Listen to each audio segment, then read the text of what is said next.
माननीय मुख्यमंत्री पंजाब राज्य श्री भगवंत सिंह मान जी,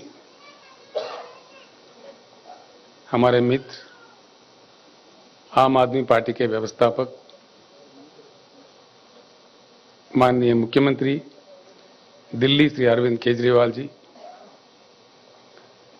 दोनों राज्यों के तेलंगाना और पंजाब राज्यों के केंद्र सरकार को मजबूर करके अपने काम, तेलंगाना राज्य से मेरे साथ आए हुए मंत्रीगण, पार्लियामेंट के सदस्य, एमएलएस और अन्य साथी, सभा में उपस्थित किसान नेता हमारे मित्र राकेश टिकायत जी और पंजाब राज्य के भी जो किसान नेता है वो नेतागण, सभा में उपस्थित भाइयों और बहनों, सत श्री अकाल। ये कोई खुशी की बात नहीं है, दुख की बात है। अफसोस है कि 75 साल के आजादी के बाद हम लोगों को इस तरह के सभाएं करने पड़ते हैं। आंखों में पानी आ जाता है, बड़ा होता है। आखिर ऐसा क्यों है हमारा देश? इसके बारे में जरूर चिंता करने की जरूरत है। हर चीज के लिए हर किसी को काफी मशक्कत करनी पड़ती है। इसके जड़ कहां है? इसका वजह क्या है? इस चीज पे जरूर चर्चा हो, ये मैं दिल से चाहता हूं। हिंदुस्तान के एक शहरी होने के नाते कईयों ऐसी समस्याएं हैं जिनके लिए लोगों को लड़ने पड़ते हैं, मरने पड़ते हैं, शहादत देनी पड़ती है। क्या मजबूरी है? हम ही नहीं, दुनिया में कई देश है, समस्याएं हर जगह होती है। ऐसा नहीं है कि किसी समस्या किसी देश में नहीं है, लेकिन हमारे पास जिस प्रकार की समस्याएं हैं इस प्रकार के कहीं भी नहीं होते। खैर, आप लोगों ने जो शहादत दी है, आपके परिजनों ने किसान आंदोलन चलाते हुए केंद्र सरकार को मजबूर करके अपने कानून वापस लेने तक जो लड़ाई जारी रखे, मैं उन तमाम किसान नेताओं को, किसान भाइयों को सर झुका के प्रणाम करता हूं। जो लोग शहीद हुए, हम उनको वापस तो ला नहीं सकते,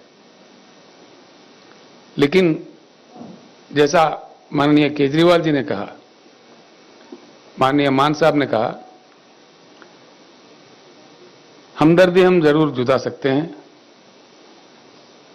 कि आप अकेले नहीं हैं, आपके साथ सारा देश है। हमदर्दी जताने वाला, फील करने वाले लोग हैं। पंजाब एक ऐसी महान राज्य है, महान धरती है, जहां से शहीद आजम भगत सिंह आजादी का जंग लड़े थे।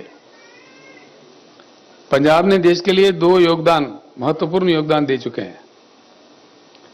एक आजादी के जंग में जिस प्रकार का कुर्बानियां पंजाब ने दी है, हिंदुस्तान का इतिहास कभी नहीं भूल सकता। और उसके बाद जैसा मान साहब अपने शब्दों में कह रहे थे, देश, सारा देश जब अन्न के लिए परेशान था, खाने के लिए परेशान था, पहला हरित क्रांति पंजाब में लाके अपने खून पसीना बहा के पंजाब के किसानों ने जिस प्रकार का योगदान देश को अन्न दिया, देश को खाना दिया, यह भी कोई कम बात नहीं है। बहुत बड़ा योगदान है पंजाब का, यह कभी भूला नहीं जा सकता। हिंदुस्तान के इतिहास में स्वर्णाक्षर से लिखित रहेंगे।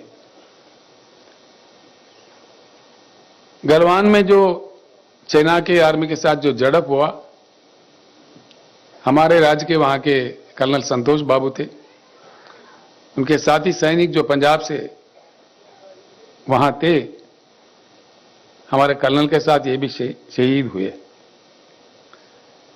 मुझे आना था पंजाब में, आपके राज्य में उन जवान के परिवारों तक जो हम उनके सम्मान में देना चाह रहे थे वो पहुंचाने के लिए, लेकिन चुनाव चल रहा था यहाँ पे।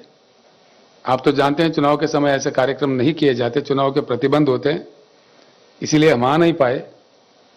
हाल में भाई केजरीवाल से मेरा बात हुआ जब उनका आम आदमी पार्टी सरकार यहां बना, तो उन्होंने कहा बिल्कुल ये अच्छे कार्यक्रम है, हम सभी मिलकर जाके किसान भाइयों का थोड़ा दुख मिटाने का कोशिश करते हैं।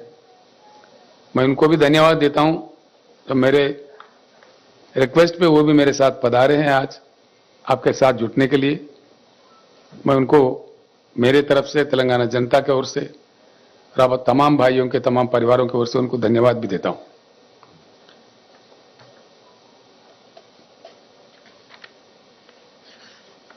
किसान भाइयों से, किसानों से मैं अनुरोध करता हूं, जैसा केजरीवाल जी ने कहा, हर राज्य में राज्यों के सरकार कुछ ना कुछ प्रयास कर रहे हैं, हम भी कर रहे हैं। हमारे पास तेलंगाना राज्य बनने से पहले हमारे किसानों का बहुत दुखद स्थिति थी। एक एक दिन 10-10, 12-12, 20-20 किसान आत्महत्या करते थे। बड़ी परेशानी थी, बिजली की किल्लत थी, बिजली पता नहीं कब आता कब जाता है, रात में दिया जाता, रात में जाओ मोटर लगाने तो सांप काटता, बड़ी परेशानी, कोई सुनने वाला नहीं था।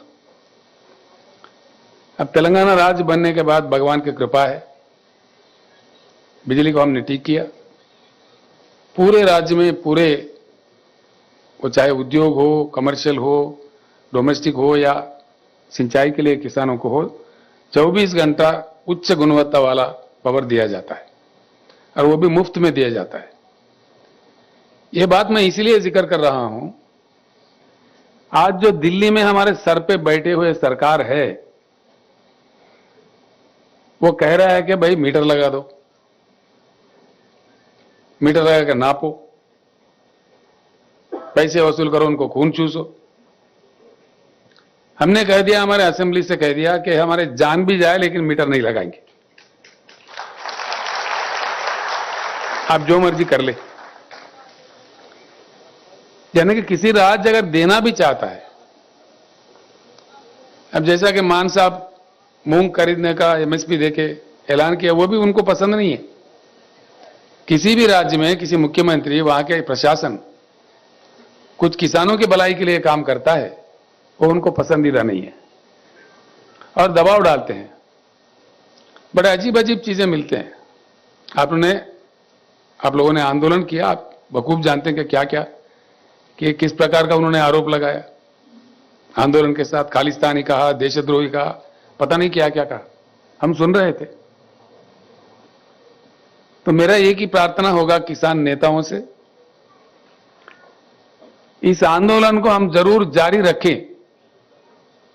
आपके आंदोलन जो चलना चाहिए सिर्फ पंजाब, हरियाणा, उत्तर प्रदेश या दिल्ली, इन राज्यों से नहीं, सारे हिंदुस्तान से चलना चाहिए।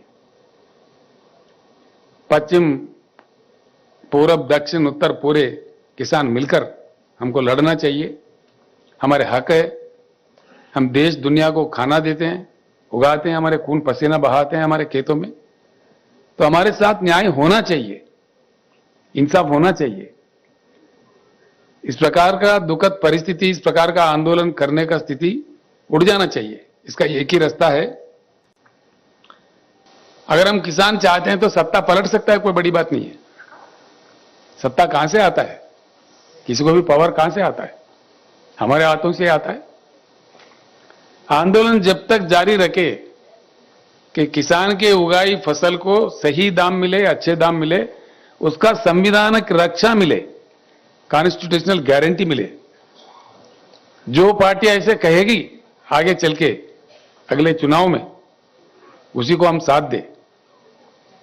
ये आवाज, इस प्रकार का ऐक्यता सारे हिंदुस्तान में अगर हमारे किसान नेता ला पाएंगे, ये जरूर संभव होगा। जैसा हम किसान प्रेमी सरकार जहां जहां भी है हिंदुस्तान में, कई सरकारें हैं राज्य प्रशासन चलाने वाले, वो सारे भी एकजुट हो जाएंगे। आपके जो आंदोलन चलेगा हम भी साथ रहेंगे। केजरीवाल जी खुशकिस्मत थे, उनके बॉर्डर पे हो रहे थे, उन्होंने खिदमत किया, आंदोलन का काफी सेवा किया, किसानों को बचाने का भी प्रयास किया। अब हम सारे किसान आंदोलन के साथ जुड़ जाएंगे और जब तक लड़ेंगे तब तक हमारे पूरी मांगे केंद्र सरकार नहीं मान जाए तो इस प्रकार का आंदोलन को जरूर समर्थन, पूर्ण समर्थन हम देते रहेंगे। आप लोग आगे बढ़िए, इतना मैं किसान नेताओं से प्रार्थना करता हूं। भाइयों, हम जिन लोगों ने जान गंवाई है उनको वापस तो ला के नहीं दे सकते आपको, बस आपके साथ हमदर्दी जता के कुछ अच्छे शब्द बोलने के लिए, आपके थोड़ा मन शांति करने के लिए आए हैं। सच्चे दिल से भगवान से प्रार्थना करते हैं, जिन्होंने आपके पास आपने ले लिया है उनके आत्मा को जरूर शांति दे, आपके चरणों में अच्छे स्थान दे। और परिवारों से भी हम प्रार्थना करते हैं, जो आत्मशक्ति दे इस दुख को सहने का भगवान आपको सौंपे। इतना कहते हुए मैं अपना शब्द समाप्त करता हूं। धन्यवाद।